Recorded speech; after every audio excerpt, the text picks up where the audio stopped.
oficina de restauração.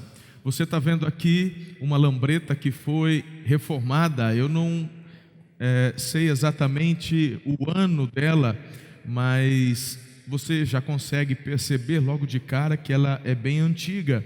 Mas quando você olha para ela e também para aquela linda caminhonete, elas fazem um conjunto, né? Se você não percebeu, entrou por aqui, vale a pena você, na saída, em frente à nossa central de membresias, ver a caminhonete totalmente restaurada. O normal é que tanto esta lambreta ou aquela caminhonete, hoje em 2018, elas estivessem já enferrujadas, sem brilho, não é?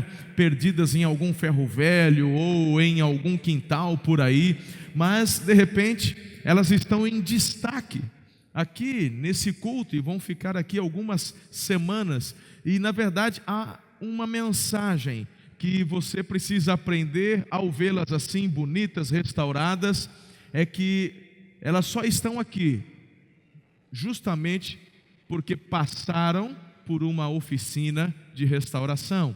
Do contrário, ninguém estaria assim, uau, que bacana, como está bonita. E eu gosto de assistir a estes programas de restauração.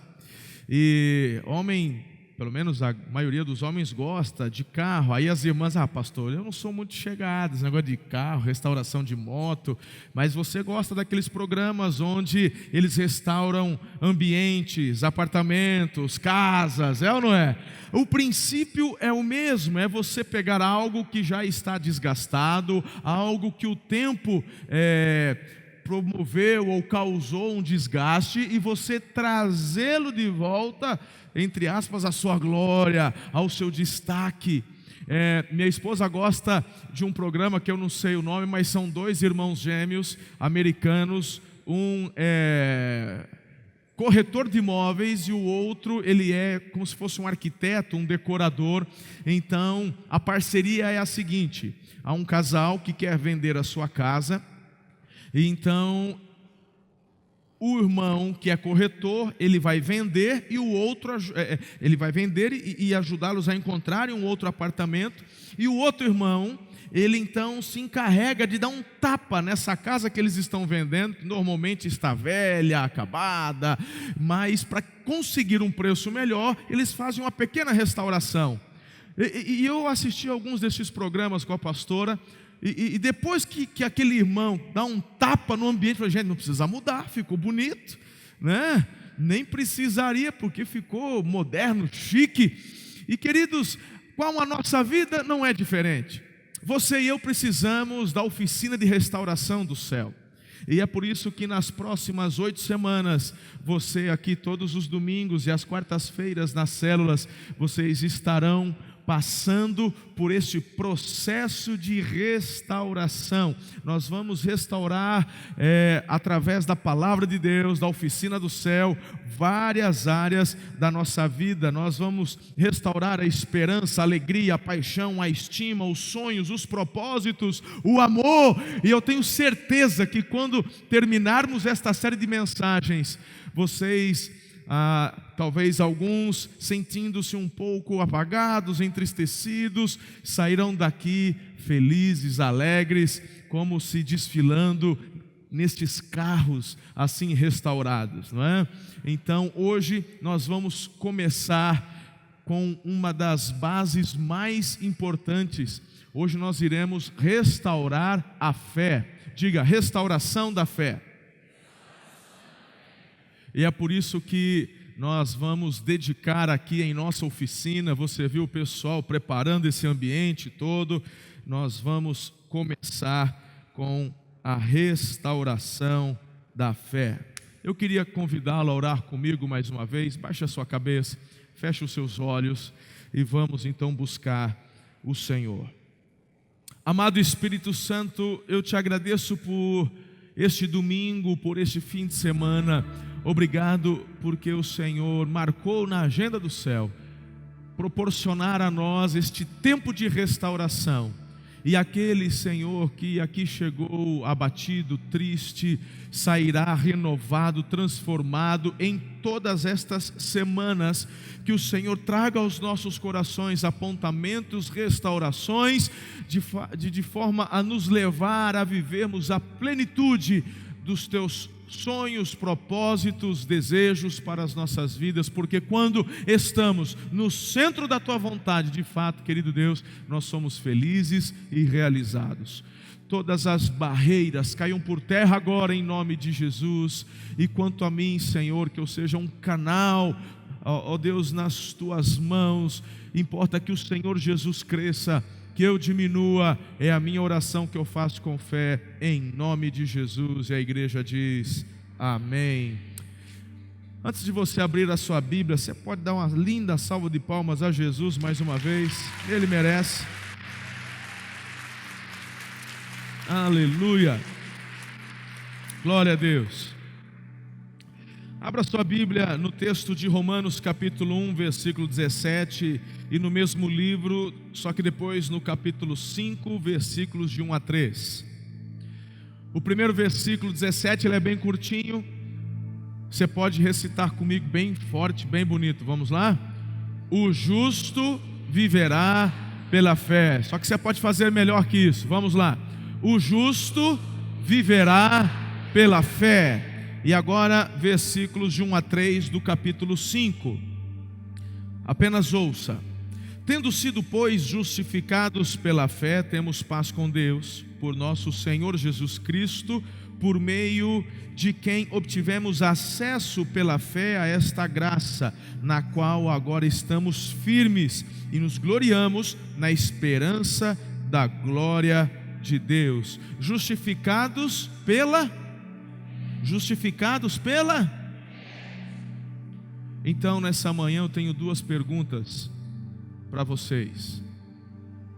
A primeira pergunta é: onde está a sua fé? E a segunda pergunta é: como está a sua fé? Tem muitas pessoas que declaram: eu tenho fé. Fé no quê? Fé aonde? Você está achando que a sua vida vai ser mudada, transformada, que você será salvo só pelo fato de ter fé? Fé em quê? Fé onde? Se você colocar e tiver a sua fé na pessoa certa, que é Cristo, aí vem a segunda pergunta, porque não basta você dizer, não, eu tenho fé em Cristo. Então, mas como está então a sua fé em Cristo? Talvez você já esteja colocando a sua fé na pessoa certa, mas como ela está? A fé é o firme fundamento da nossa vida, da nossa esperança. Muitas pessoas estão fracas, doentes, espiritualmente falando, e até por consequência de uma fragilidade espiritual, também até fisicamente sofrendo, porque a fé precisa de uma restauração. Você precisa sair daqui com a sua fé bonita, lustrada, tinindo. Amém ou não? Aleluia. Eu creio que vai ser assim na sua vida. É possível que você necessite de um alinhamento com relação à sua fé, e nós precisamos fazer e dar início a essa restauração a partir da base. Nos programas que eu assisto de restauração, eles, quando chegam os carros nas oficinas, eles não falam assim, não, vamos dar um polimento, e aí eles vão lá e lavam e pulem, falam, tá bom, tá jóia. Não, isso aí é quem quer se livrar do carro. Normalmente a pessoa compra um carro e aí ele fala, mas tem uma amassada aqui, não, mas põe um adesivo, dá um polimento, não, o brilho dá uma disfarçada, é só para a gente passar logo. Não, esses não são os reformadores, esses são os vendedores, eles querem se livrar. Os que reformam, os que restauram, eles desmontam, Porque, meu irmão, do que adiantaria essa linda lambreta reformada, aquela linda caminhonete toda bonita, se você fosse olhar e rapaz, mas olha o tamanho da poça de óleo embaixo.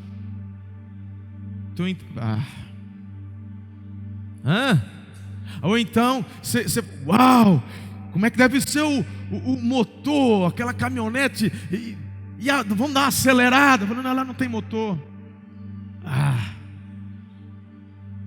Qual o propósito? Só para ter aparência? Nós queremos que haja uma restauração plena, completa. E se você recebesse a visita de um destes programas de televisão dizendo: você foi sorteado e nós queremos restaurar o seu Pois é. Normalmente o apelido do nosso carro: que carro você tem? Esse aí? Eu falei: pois é. Aí assim, você quer a restauração? Falou: claro que eu quero. Claro. Só que é o seguinte, para fazer a restauração tem um preço. Fala: mas você não é de... Não, a restauração é de graça, mas você vai precisar de uma dedicação, porque não tem como fazer uma restauração em um dia. Você vai precisar ficar às vezes um mês sem o carro, vai ter que andar a pé, vai ter que pegar ônibus. O que você diria? Não, faz o seguinte, só faz uma troca de óleo, tá bom. Você faria isso, irmão? Não, falei: não, pode ficar. Não, se precisar ficar um mêsinho a mais, pode. Tem problema não, mas desmonta tudo. Um bom restaurador, ele vai desmontar o carro todo, ele tira o motor, o serviço é por completo, você tem que ir na essência. E estes que fazem exposições dos carros, de suas motos restauradas, você pode entrar por baixo e você vai perceber que até as porcas, as arruelas, os parafusos, eles também foram trocados, foram restaurados. Porque, diga comigo, cada detalhe é importante. Se nós fazemos isso com carros, motos, casas, apartamentos, por que não faremos e não vamos dar a mesma atenção com relação às nossas vidas? Por que você que está na casa de Deus e o Espírito Santo está aqui dizendo: eu estou comprometido de restaurar a sua vida? Aí você fala: não, Espírito Santo, só faz a troca de óleo. Vai dar dor de cabeça, o senhor vai começar a botar dedo em umas feridas aqui, eu não vou gostar. Você já não está aqui? Então que as barreiras caiam e declare ao Espírito Santo: pode falar, pode mexer em cada detalhe. Eu quero sair daqui não apenas com um polimento, mas eu quero sair daqui com motor novo, com freios novos. Eu quero sair daqui, restaurado em nome de Jesus. Você recebe essa palavra? Então, precisamos, com relação à restauração da fé, ir no profundo, na essência, lidar com cada detalhe. Vamos começar pensando e conversando sobre religião. Religião é sobre mim. Religião tem a ver com as minhas obras, com a minha tradição, tem a ver com a minha cultura, minha piedade, meus esforços, meus gostos, minhas preferências, minhas ações. A religião é sobre homens e instituições. Lembra das duas primeiras perguntas que eu fiz? Onde está a sua fé e como ela está?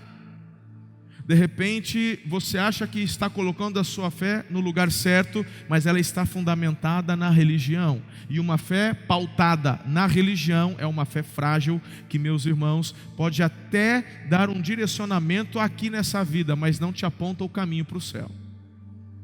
Eu quero falar sobre o Evangelho.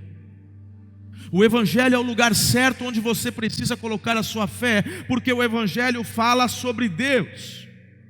O Evangelho trata do amor de Deus por mim, da graça de Deus por mim, da entrega do Filho dele por mim. O Evangelho trata do plano redentor de Deus para com a minha vida, o resgate, o sacrifício, o perdão. Diga comigo, o Evangelho é sobre Jesus e as pessoas. Toda fé que é produzida ou copiada, ela não é verdadeira. Uma fé real é uma fé recebida de Deus. Você não produz, você crê e recebe. Lá em João capítulo 1, versículo 12, diz assim: contudo, aos que o receberam, aos que creram em seu nome, deu-lhes o direito de se tornarem filhos de Deus. A palavra do Senhor declara que a fé é um dom. Efésios 2:8, não vem de vós, é dom de Deus, não vem de obras para que ninguém se glorie. Tem muita gente se orgulhando da fé. Se a tua fé produz orgulho humano, contaminoso, então essa fé não é do Espírito Santo, irmão. Essa fé é pautada na religião e não no Evangelho. Restauração tem dessas coisas. Às vezes tem uma porca enferrujada que só sai com maçarico, ou então com a maquita cortando, né? Eu já começo a ver aqui algumas fumacinhas saindo, porque quando a gente começa a cutucar e a mexer, ou então, às vezes a lataria parece que está tão bonita, mas a gente dá uma martelada, vai começando a cair aquelas placas de massa, deve ser carro de cozinheiro italiano, cheio de massa. Você vai batendo, parece bonito por fora, mas você vai batendo. Não. Restauração tem dessas coisas. Precisamos aprofundar.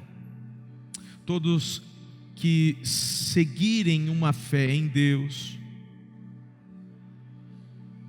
essas pessoas terão uma fé genuína. Romanos capítulo 1, versículos de 1 a 3, que nós lemos na introdução, diz que essa fé, ela produz paz com Deus.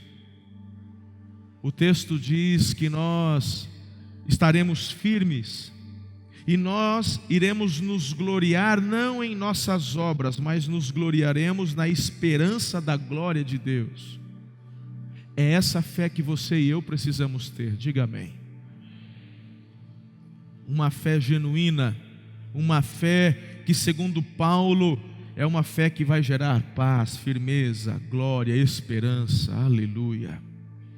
Existem duas características na fé dos religiosos. E às vezes algumas pessoas podem pensar assim, mas na igreja evangélica, meu irmão, tem muita gente que está com a fé pautada na tradição.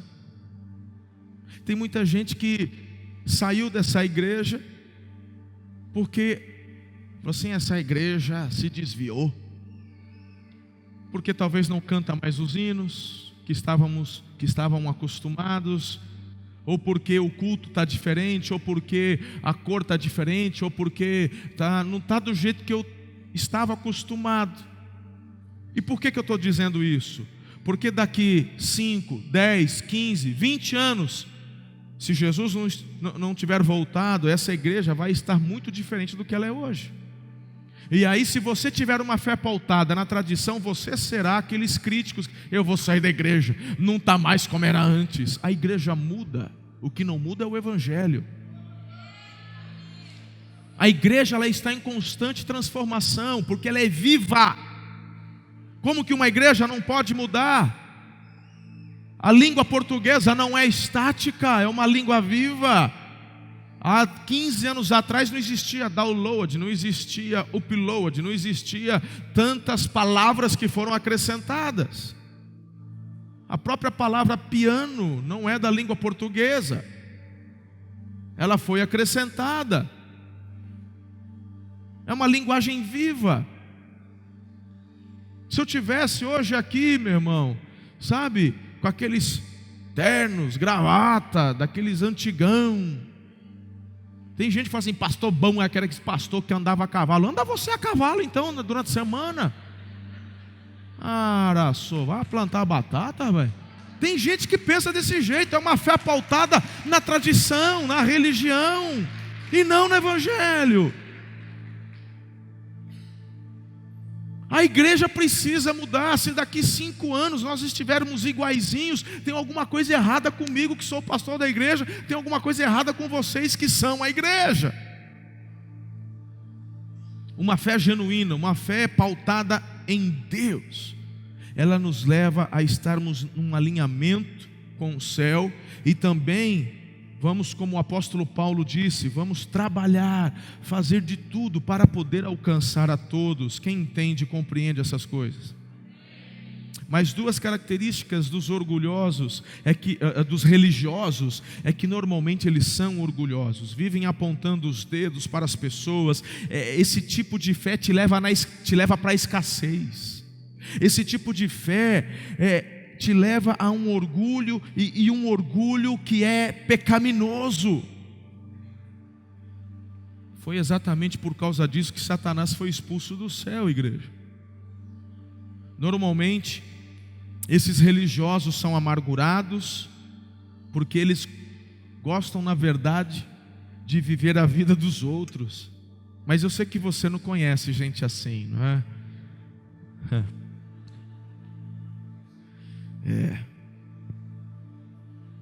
É porque na verdade eles estão fugindo por algum motivo de suas próprias vidas e responsabilidades. Acabam se ressentindo com alguma falha. Claro, as dos outros. Estão ressentidos por causa de perdas, contrariedades. E eu quero perguntar a você nessa manhã: é esse tipo de vida que você quer ter? Então você precisa restaurar a sua fé, para que nunca caia numa fé pautada na tradição ou na religião. Em Jesus você encontra firmeza.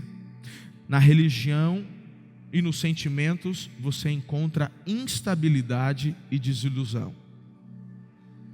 Agora eu quero mostrar para vocês algumas coisas, porque muitas pessoas boas, muitas pessoas sinceras acabam depositando suas fé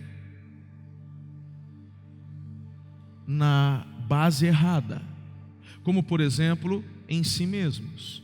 Lá em Provérbios 28, 26, quem confia em si mesmo é insensato. Tem gente que fala: não, eu não acredito em ninguém, eu acredito em mim. Você já ouviu esse tipo de expressão? Eu acredito em mim. Puxa, que triste isso. Sinceramente errado, sinceramente equivocado.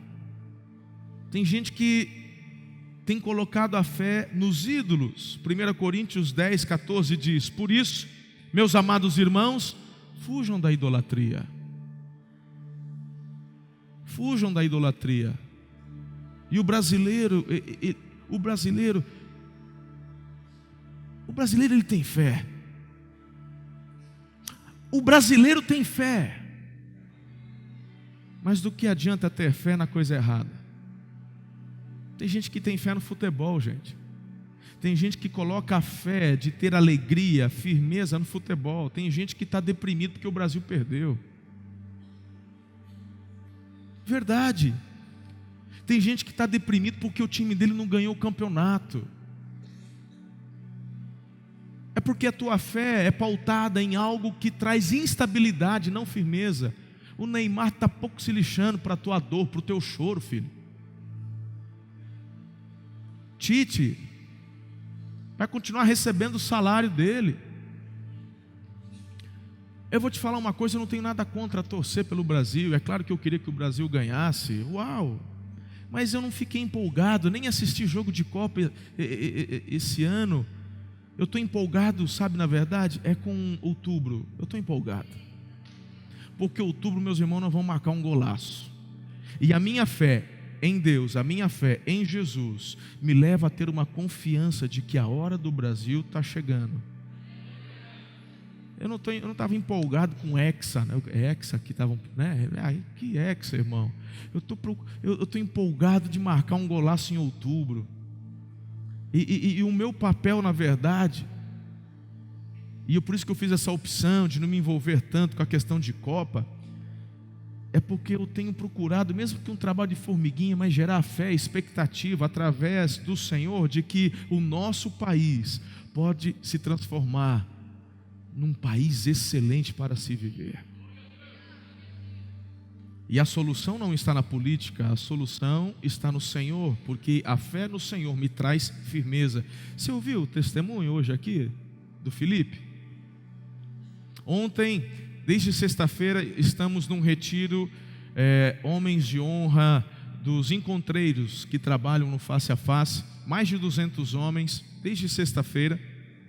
Ontem tivemos um culto na fogueira, e aquele monte de homem reunido em volta da fogueira, e aí o microfone aberto para começarem a dar testemunhos. Não tem como não chorar, porque os testemunhos eram o que Jesus fez na minha vida. Eu não tenho palavras. E eles começam a falar: minha vida era assim, assim, assada, e Jesus fez isso, isso, isso, hoje eu estou assim. Eu falo: uau, essa fé em Jesus traz esperança, firmeza. E é por isso que você está aqui, meu irmão, para ter a sua fé restaurada. E uma fé restaurada, ela não é pautada nos ídolos, ela não é pautada em si mesma, ou em si mesmo. Terceiro, uma fé autêntica também, ela não é fundamentada em fé, magias, porque eu vejo muitas pessoas colocando suas esperanças nisso. Lá em Gálatas 5, 20 a 21, idolatria e feitiçaria, aqueles que praticam essas coisas não herdarão o reino de Deus. E meus irmãos, é impressionante ver como a fé nesse tipo de coisa tem ganhado tanta notoriedade nesses tempos. Brasileiro não gosta muito de ler, mas os livros do Harry Potter bateram recordes de venda no Brasil. Sem falar dos filmes. Talvez alguns de vocês aqui tenham assistido. O sul do Brasil é reconhecido pela fé que eles têm no esoterismo, nas magias. O sul do nosso país é a região menos evangelizada do Brasil. Triste. São pessoas boas, sinceras, mas que estão com sua fé baseada, pautadas em coisas erradas. Mas a gente olha para o norte e a gente vê também procissões onde uma corda é amarrada numa santa e eles estão andando pelas ruas e tem gente pisoteando uns nos outros, porque eles têm fé que se relar naquela corda eles vão ser curados, abençoados, etc e tal. Quantas vezes eu li ou assisti as reportagens e as pessoas andando descalças e aparecendo com os dedos sangrando porque foram pisoteadas, unha saiu, e falei: valeu a pena? Valeu muito a pena, valeu porque eu tenho fé. Falei assim: você tem fé, você é sincero, mas está na coisa errada. Jesus não quer que você, meu irmão, fique fazendo sacrifícios, nem os jejuns que fazemos. Se você o faz para tentar ganhar alguma coisa de Deus, não faça, você está errado, porque Deus não quer o teu sacrifício. O sacrifício já foi feito na cruz de Cristo. A fé pela graça é dom de Deus, vem do Espírito. A fé em Cristo nos traz viva esperança.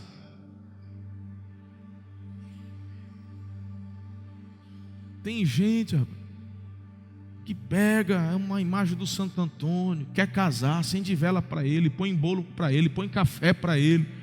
Aí ela passa dos 30, fala: Santo Antônio, estou bravo com você. Pega ele, põe de ponta cabeça dentro da água. Falou: coitado do Santo Antônio, agora ele me responde. Falei: mas não é, ele não vai responder mesmo. A Bíblia fala, são imagens feitas por mãos de homens, não adianta. Aí eu vejo o pessoal, eu venho pela pista e eu sempre estou passando aqui nessa rotatória da Eliezer com a Rondon. Meu irmão, volta e meia está lá a macumba feita ali, com vela, com galinha. Falei: coitada da galinha, podia estar naquela televisãozinha de cachorro, sabe aquela do açougueiro, no auge da sua glória, porque lá a galinha encontra o auge da glória dela, amém? Ali a coisa é linda, né, irmão? Uma hora dessa a gente começa até a salivar. Mas você vê uma galinha preta, toda destroçada, fala: dá dó da bichinha. O pessoal tem fé de que aquela galinha destronchada vai gerar alguma coisa. São sinceros, mas está baseada em feitiçarias, em magias que não vão te levar a lugar nenhum. Pelo contrário, o diabo não dá nada para ninguém. Ele finge que dá, ele dá com uma mão e toma com duas. Ele quer gerar escravidão, ele quer gerar morte, é isso que ele quer fazer. Quando nós mudamos para cá, logo na primeira semana que mudamos, na porta da igreja tinha lá também uma macumba. Tadinha da galinha. O que tem a galinha a ver com isso? Vai que é uma macumba para a igreja não crescer. Eu te pergunto, funcionou? Quem é maior? Então põe a fé na pessoa certa. Quem sabe há alguém aqui que às vezes, está se aproximando do Evangelho, está querendo conhecer, mas ainda de vez em quando tem uma herança familiar, lá do centro espírita, vai receber um passe. Ei, deixa eu te falar uma coisa.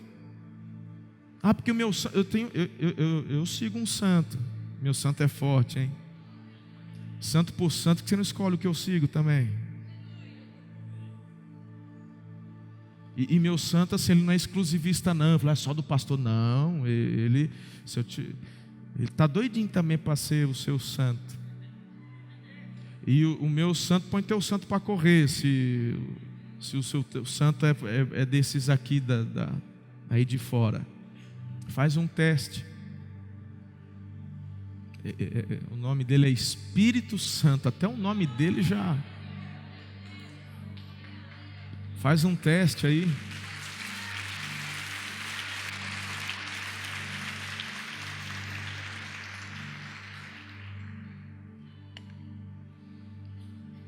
Apocalipse 21:6. Aquele que estava sentado no trono disse: estou fazendo coisas novas, todas as coisas. E acrescentou: escreva isto, pois estas palavras são verdadeiras, dignas de confiança. Disse-me ainda: está feito, eu sou o alfa e o ômega, o princípio e o fim. Glória a Deus. Tem gente que tem fé na religião, e eu já falei sobre isso, ou seja, a confiança deles está nos dogmas, no sistema. Tiago 1:26, sua religião não tem valor algum. A religião que Deus, nosso Pai, aceita como pura e imaculada é esta: cuidar dos órfãos, das viúvas, suas dificuldades, não deixar-se corromper pelo mundo. Olha para mim, o que Tiago está dizendo é o seguinte: se a tua fé em Cristo não te leva a ter uma mudança de vida e atitude, a tua fé é uma fé morta. É isso que ele está dizendo. Se você vê quem está necessitado e você não se compadece, que fé é essa que você tem em Cristo? Que não muda a tua vida. Se você diz que tem fé em Jesus, mas é um cavalo dentro de casa, continua maltratando a esposa, meu irmão, tua fé é morta. Você não tem fé em Jesus coisa nenhuma. Diz que tem fé, mas maltrata o marido. É uma mulher rixosa. O marido, ele, quando vai dando 6 horas da tarde, fala: Senhor, pelo amor, eu tenho que ir para casa. Que minha mulher, a Bíblia fala que é melhor morar sozinho no deserto do que numa casa onde tem uma mulher rixosa. Ele falou que é igual morar debaixo de uma goteira. Pensa na desgraça, né? Que ela não dá nervo, meu irmão. Se um pernilongo já atormenta à noite, imagina você estar lá e falou assim, é igual a mulher rixosa. Tem mulher que miseriqueima, hein? Mas a fé em Jesus te transforma.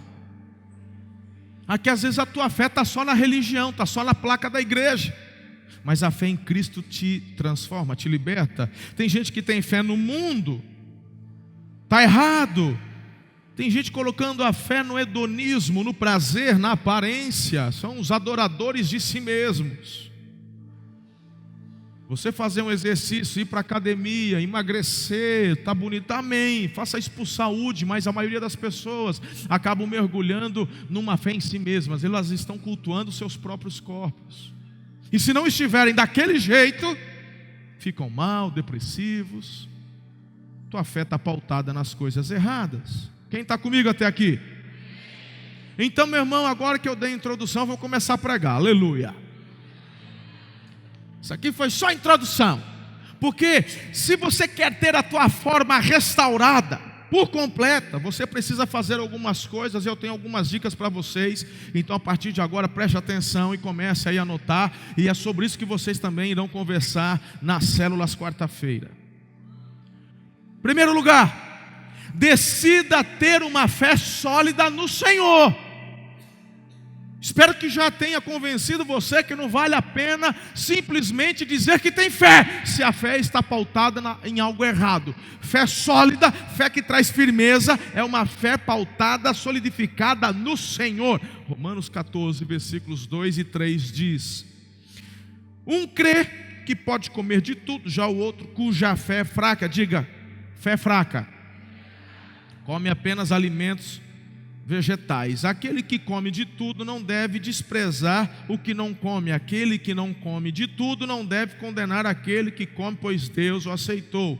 Eu quero que você preste atenção, uma advertência forte aqui que a palavra traz neste capítulo, versículo 22 e 23, a parte final. Olha ali: feliz é o homem que não se condena naquilo que aprova, mas aquele que tem dúvida é condenado se comer, pois não come com fé, e tudo que não provém da fé é pecado. Deixa eu ler mais 2 versículos, eu vou te explicar. 1 Coríntios 2, 5: para que a fé que vocês têm não se baseasse na sabedoria humana, mas no poder de Deus. E Marcos 11, 22, Jesus respondeu: tenham fé em Deus. Queridos, sua fé não pode ser pautada em coisas, sentimentos, isso é humanidade. Sua fé precisa ser pautada em Deus. Como eu disse agora há pouco, tem gente que coloca a fé no jejum. Você não entendeu o que é jejum? Eu jejuo.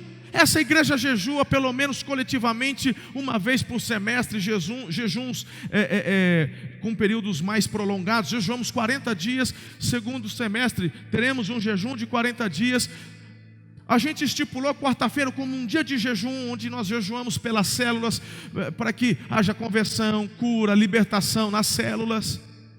Mas se você coloca a tua fé no fato que você está se sacrificando, está errado. É mais ou menos sobre esse assunto que o texto que eu li se trata.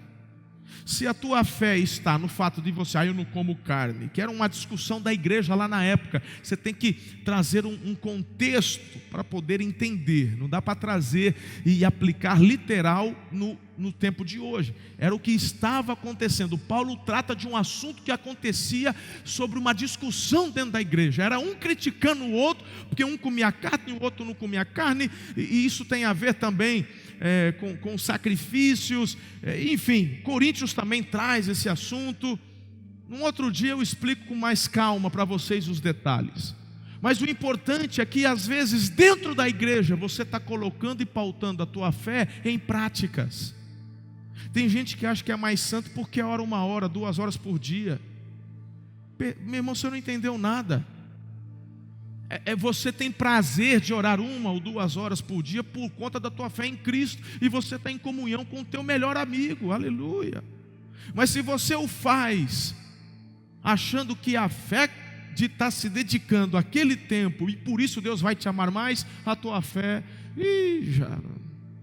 diga: minha fé precisa estar no Senhor, ponto final. A partir da tua fé solidificada no Senhor, as demais coisas irão fluir. Eu vou ter tempo assim muito gostoso de oração, eu vou ter uma vida que vai frutificar, eu vou abrir mão de algumas coisas para abençoar a vida dos demais. Nós queremos ser uma igreja que é conhecida por aquilo que ela celebra e não por aquilo que ela proíbe, certo? Você não vai aqui me ouvir dizendo, porque beber vinho é pecado. Porque, meu irmão, eu vou te falar, eu não tenho base bíblica para dizer que um copo de vinho você tomar é pecado. O que a Bíblia fala que é pecado é embriagar-se. Então, o senhor toma, pastor? Não tomo, porque eu tomei uma decisão pautada no amor de não tomar. Como assim? Porque eu tenho muitos filhos espirituais que foram libertos do alcoolismo. E ele não pode nem uma gota. Eu tenho um irmão que foi liberto do alcoolismo, que fala: pastor, uma vez eu fui na casa da minha tia, um senhor. E aí minha tia me deu uma rosquinha. Quando fui comer, era uma rosquinha de pinga. Aquele gosto encheu minha boca, eu tive que cuspir, porque na hora eu fui arremetido para o bar, e na hora aquele negócio veio, eu tive que cuspir aquilo. Aí esse irmão, ele fala: o meu pastor bebe vinho. Então, por amor, eu tomei uma decisão. abstinência. E toda a minha equipe tem que me seguir. Se eu pegar um pastor, um ministro bebendo, está no vinagre comigo. Todo líder de célula tem que tomar uma decisão dessa em amor. Outra base desse meu amor são os adolescentes. Porque eu tenho autocontrole para tomar um copo de vinho e de boa. Aí um adolescente vê o pastor tomar um copo de vinho, o pastor toma, ele toma uma, toma dois, toma três, daqui a pouco e aí já virou a desgraça. Então, numa decisão pautada não naquilo que proibimos, mas numa base que vem da minha fé no Senhor, me leva em amor a abrir mão de algumas coisas. Quem entende isso? A religião vai, ele não pode, vai para o inferno. Mentira. A religião oprime. A fé solidificada no Senhor te leva a celebrar. E eu não fico, queria tanto beber um vinho. Eu fico tão feliz de poder abrir mão de algo para abençoar a vida dos meus irmãos. É totalmente diferente. Faz sentido para você isso? Aleluia. Segundo, se você quer sair daqui com a sua fé polida, arrumada, motor possante, restaurada, você precisa ter consciência do seu pecado original. Você precisa ter consciência disso. Lá no Salmo 51, versículo 5, o salmista fala: sei que sou pecador desde que nasci. Sim, desde que me concebeu a minha mãe. Porque se você não tem essa consciência de que um dia você foi pecador antes de Jesus, por que é que você vai então querer colocar a sua fé no Salvador e no Resgatador?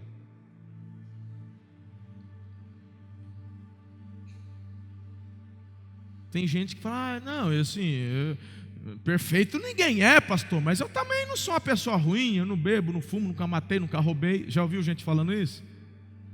Como é que você vai ter uma fé sólida no Senhor se você ainda tem uma autoconfiança e fé em si mesmo? Eu não estou falando, meu irmão, de você ser confiante para realizar coisas, porque o próprio Deus, Ele diz, você pode todas as coisas em Cristo que te fortalece. Eu estou falando que há pessoas que estão colocando fé em si mesmas no sentido de que elas irão um dia conseguir justificar-se diante de Deus. Então você precisa ter consciência do seu pecado original. Efésios 2:3 diz: anteriormente, todos nós, diga todos nós também vivíamos entre eles, satisfazendo as vontades da nossa carne, seguindo os desejos e pensamentos.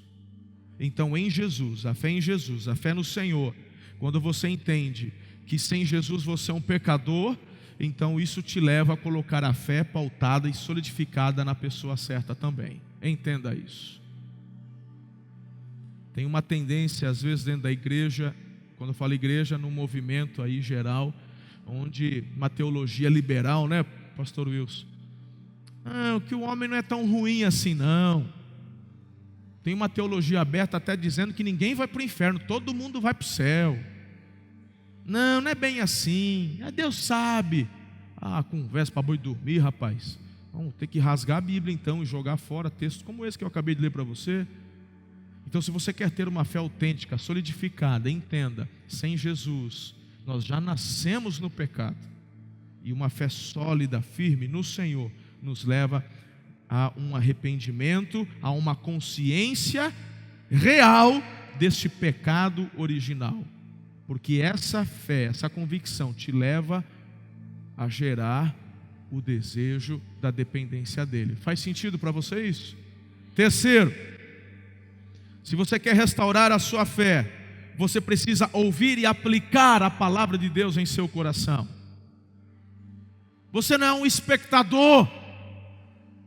Você não vem à igreja como quem vai a um supermercado e escolhe o que você precisa para ir para casa. Você precisa ouvir e aplicar. A palavra de Deus diz em Romanos 10:9, a fé vem pelo ouvir a palavra, a mensagem.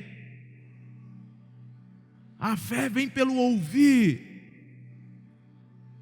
Quer restaurar a tua fé? Ouça, aplique. O Senhor já declarou que a palavra dele jamais passará. Jamais. Quarto, tome posse da autoridade conferida pela fé. Se você quer ter tua fé restaurada, tome posse da autoridade que a fé em Jesus, no Senhor, foi o primeiro ponto, te confere. Você está comigo aqui? Lucas 10:19, eu lhes dei autoridade sobre todo o poder do inimigo, nada lhes fará dano. É onde você pela fé diz, eu tomo posse. Essa autoridade Deus me deu. Não dá para acreditar, meu irmão, crente com medo de capeta, de demônio, né? Aí ele vai chegando na igreja, aí ele vê a macumba, ele fala, ai Senhor, vamos embora, não passa por aí não passa por aí, vem para cá menino, corre para cá, isso pega. Tua fé é fraca, é capaz de pegar mesmo, é capaz de pegar porque você é fraco, você está acreditando no poder dele. A palavra de Deus está dizendo, coloque a tua fé em mim e tome posse da autoridade que eu te dei. E aí meu irmão, aí não tem para ninguém, a capetaiada, olha, rapaz, não mexe com aquilo lá não, olha lá, ó, está cheio de autoridade, ó, a unção do alto sobre a vida dele, ele entendeu, ele se apropriou. Meu irmão, a fé é a chave, por isso que o diabo quer tanto minar a sua fé. E aí, é a esposa que atormenta o marido toda madrugada, quando dá aquelas 3:30 da manhã, que ela está apertada, que ela precisa ir no banheiro, falou, bem, vai comigo, falou, que vai comigo. Tem mulher que não anda no escuro, tem medo. Eu estava conversando com os homens lá, ei, pais, está na hora da gente dar uma arrochada nos nossos filhos. Tem uns filhos que estão muito mimimi, hein? Uma criançada, tudo cheio de não me rele, não me toque, tudo medinho. Eu falo, ei! Vamos tomar posse da autoridade. Aí porque meu filho tem medo de dormir no escuro. Vá dormir, rapaz, que negócio é esse? Que filho tem medo? Aí aquele marmanjão de 20 anos de idade, ele vai face a face, vai dormir com os outros, ele deixa a luz acesa, ele apaga, pode acender. Fala, por quê? Porque eu tenho medo de escuro. Pensa na vergonha que teu filho vai passar. Verdade, gente, eu não estou inventando não, isso é verdade. Quem que é o culpado? Ele? Não, você, pai, que ficou acendendo abajurzinho para ele. Porque o medo dele foi você quem transferiu. Às vezes a mãe fez, e o pai está vendo, fala, não vai prestar esse negócio. Mas se é um banana, também não fala nada, e deixa a mãe ficar passando. Homem com medo de barata, vê se pode. E tem, hein? E tem homem com medo de barata. Porque mulher, a gente até, né? Às vezes eu acho que mulher até faz charme, só para ver se tem algum varão que vai lá, sem mostrar. Quem sabe é um teste que ela está fazendo. Eu quero um homem corajoso. Uma barata. Eu sou pai de 2 filhas. O dia que um varão quiser pedir em namoro minhas filhas, eu já vou levar uma barata no bolso assim. A hora que ele falar, ele distrai, eu vou jogar nas pernas. Ele fala assim, não autorizo não. Tomar banho, rapaz. Um varão não aguentar matar a barata, rapaz, você acha? Eu conheço a história de Maria, fala, amor, uma barata. Ele está lá no banheiro em cima do vaso. E a mulher tem que entrar com a vassoura. Fala, meu Deus do céu. Minha mãe que falou, eu não... Minha mãe bem que falou. É para acabar. Não pode. Toma posse da autoridade. Deus te deu autoridade para pisar serpentes e escorpiões. Aqui o apóstolo está falando das hostes infernais que se levantam contra nós. Pastor, então o que o senhor está falando de medo? Porque o medo é um espírito.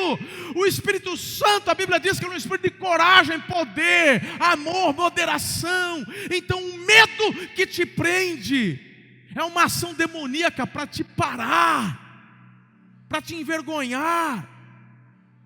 Eu já tive fobias. Uma das fobias que eu ganhei da minha mãe foi medo de cobra. Eu já falei aqui. Minha mãe não se vê, está assistindo o Discovery, aparece uma cobra. Ai meu Deus, minha mãe não é assim, a mãe até hoje é assim com cobra. Eu peguei essa fobia dela, eu falava, eu posso, me põe um leão na frente, mas não põe uma cobra. Quando eu fui para o seminário, eu estava relembrando isso ontem lá. Quando eu fui para o seminário, no sul de Minas Gerais, é numa fazenda, assim, o seminário que eu e Ana fizemos. E lá a gente trabalhava de manhã à noite. De manhã, a gente estudava de manhã e trabalhava à tarde, tinha que capinar, limpar a roça, a gente plantava milho, mandioca e tal. E o pessoal, a gente era aluno novo, aí os mais cuidado, que aqui tem muita cobra. Eu falei, Senhor, está de brincadeira, eu vim aqui para estudar a palavra de Deus. Aí eu falei assim, eu tenho até vergonha de falar, mas é verdade. No primeiro dia de trabalho, eu falei assim, Deus, põe eu para trabalhar no escritório, Aí fala, Marcelo, enxada. Eu falei, valeu. Estou vendo que o senhor quer muito eu aqui mesmo. Ele falou, já que é para ir para enxada, eu vou. E assim, eu sozinho orando, verdade, você está rindo, eu orei de verdade. Aí eu falei assim, eu vou para a enxada, que eu não tenho problema em trabalhar não. Mas se eu ver uma cobra na minha frente, eu volto para casa. E não ia voltar para o alojamento, que era solteiro. Eu falei, eu volto para Tupã, eu volto para casa do meu pai. Combinado? Eu achei que tivesse ouvido um combinado de Deus. E aí eu fui para Lida, fui lá e roçava, eu deitava o capim de um lado, deitava do outro, não tinha nada, eu dava uma enxadada, para me precaver. Do que adianta ser missionário se não ficar vivo para chegar lá porque a cobra picou? Eu tinha um raciocínio lógico. O medo faz isso com a gente. A hora que bateu a sirene, eu falei, eita, Deus me ouviu, não teve cobra, estou voltando. A hora que eu estou entrando, estava sozinho, eu estava do outro lado da pista, fazendo uma cera. A hora que eu estou voltando, passando, entrando no instituto, a desgraçada entra na minha frente. A hora que eu vi, meu irmão, pensando numa coral, ela era curtinha, mas ela era grossa, ela tinha um grossura de um dedinho assim. E a hora que ela vem entrando, a desgraçada para na minha frente. Ela ficou esticada entre eu e a porta. E eu comecei a gritar, cobra, cobra, cobra. Pensa num ridículo. Eu devia pesar uns 150 quilos naquela época. Eu olhava para a cobra, podia ver ela fazer assim.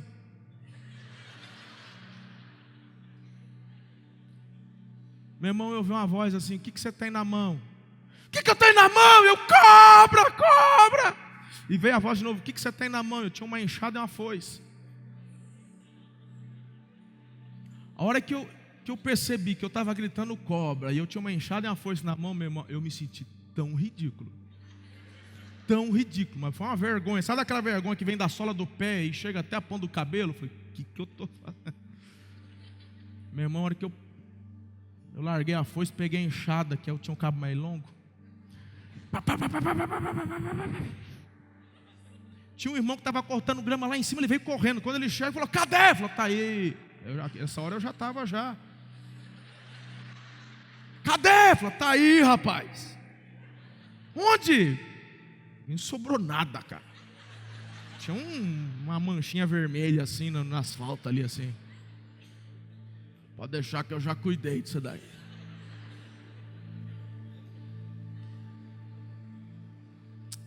Deus falou assim comigo. Sempre que você colocar alguma coisa entre mim e você,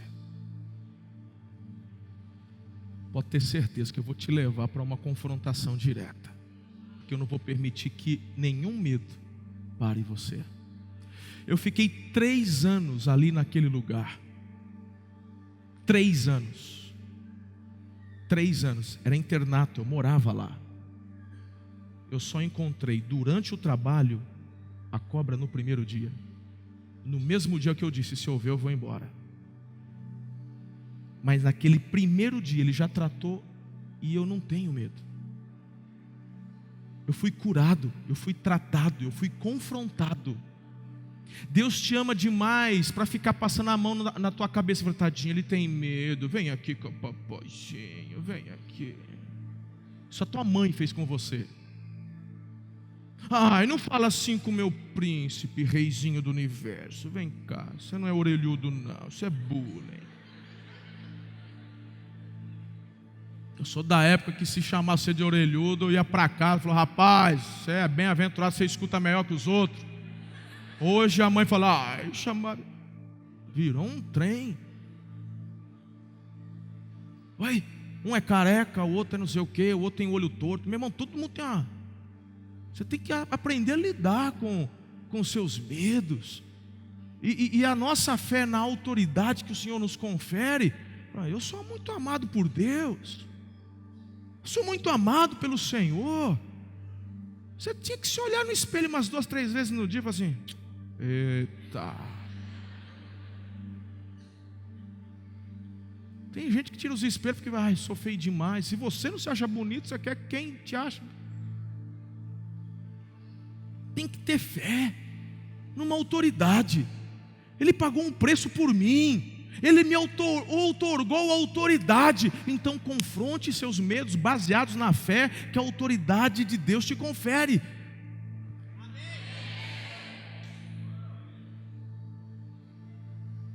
Foi extraordinário, irmão. Eu não tenho medo mais. Nunca mais. Eu tinha 19 anos. Quando aparecia, depois eu fui para Mato Grosso do Sul fazer o treinamento missionário. A gente morou no meio do mato, não tinha energia elétrica, não tinha água encanada. Quando aparecia, eles chamavam eu para matar a bicha. Cadê? Pá!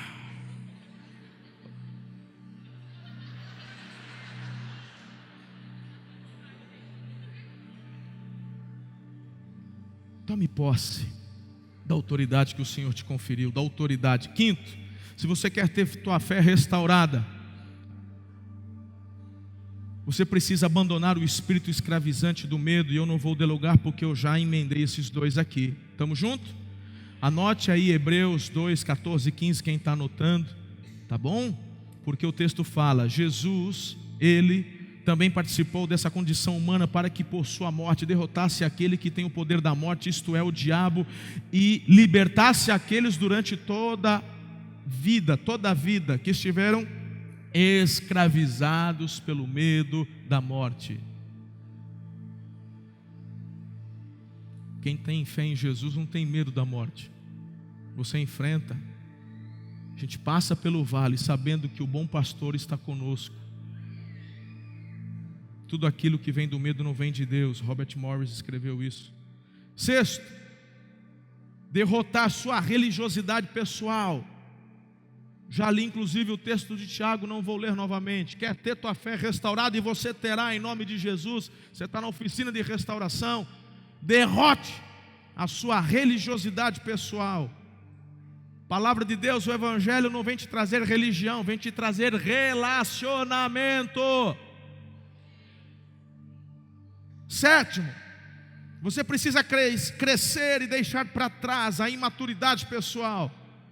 Paulo fala lá em 1 Coríntios 13, 11: quando eu era menino, eu falava como menino, agia como menino, mas eu preciso crescer, eu preciso deixar para trás as coisas de menino. Se você não amadurecer na fé, você vai continuar um menininho. Sabe aquele menininho? Lá, que falou lá na igreja, tão não sei o que. Aquele lá falou lá na cela, eu não gosto. Para, irmão, vamos crescer aí. Hoje o meu trabalho é muito voltado para cuidar dos pastores, do nosso próprio ministério. Agora nesse final de semana eu estava com 2 pastores, um de cada vez, mas tendo que ajudá-los no mesmo assunto. São pastores das extensões. Pastor é difícil, hein? Porque a lua de mel passa, né? Aí daqui a pouco vem os tititi, pastor, mas como é difícil cuidar dos tititi. Pois é. O que a gente faz, pastor? Primeiro, tititi sempre vai ter, porque está sempre chegando gente nova. Então tem criança, está no começo da fé, e fica muito magoadinho, e aí isso a gente tem que cuidar. Mas aí a gente vai ensinando. Da próxima vez ele vem de novo: você já está com 6 aninhos, vai filho, vamos. E daqui a pouco ele é adulto, ele já está assimilando bem, ele já vai rompendo. Mas é impressionante como tem tantas pessoas que não rompem, ficam com sua fé fragilizada, porque ficam ainda imaturos toda a vida. Então, em nome de Jesus, cresça, deixe para trás a imaturidade pessoal. Crescer é um imperativo se você quer frutificar. 8º e último, o pessoal da adoração pode vir para parecer que está acabando. Vença sua instabilidade emocional. Salmo 119, 113. Odeio os que são inconstantes, mas amo a tua lei.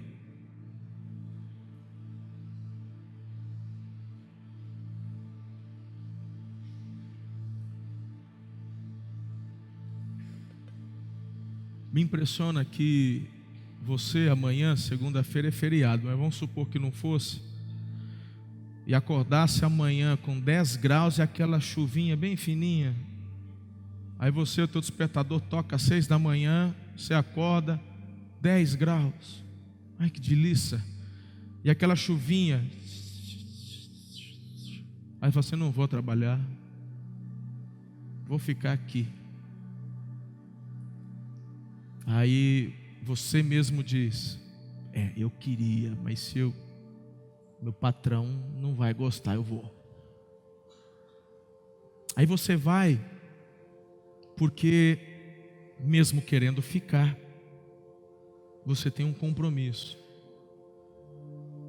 Agora troque a segunda pelo domingo.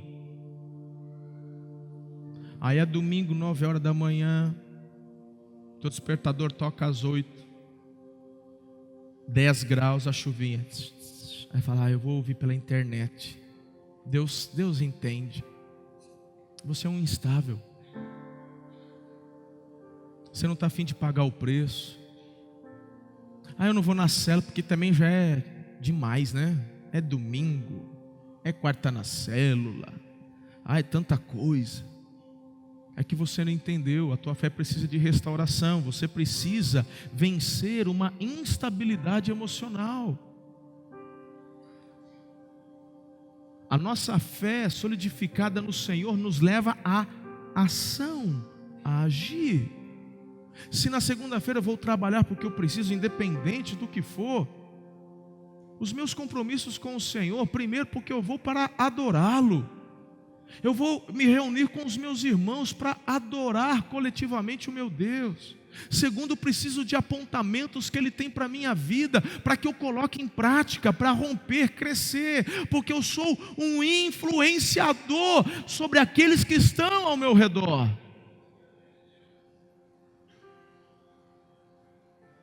Eu não vou ficar esmorecido porque teve algo que eu não gostei, por causa daquilo. Eu preciso de uma talvez, irmão, se o que eu estou dizendo está direto te cutucando, se alegre. Se alegre em nome de Jesus, porque a tua fé vai ser restaurada. E você vai deixar para trás essas coisas.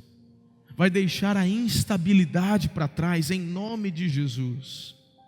Pois a inconstância dos inexperientes os matará, e a falsa segurança dos tolos os destruirá. Provérbios capítulo 1, versículo 32. Tiago capítulo 1, versículo 17. Por que você deve permanecer firme e constante nos caminhos do Senhor e na obra do Senhor? Porque toda boa dádiva e todo dom perfeito vem do alto, descendo do Pai das luzes, que não muda como sombras inconstantes. O teu Deus é o maior exemplo de constância. Deixe a instabilidade de lado, vença em nome de Jesus.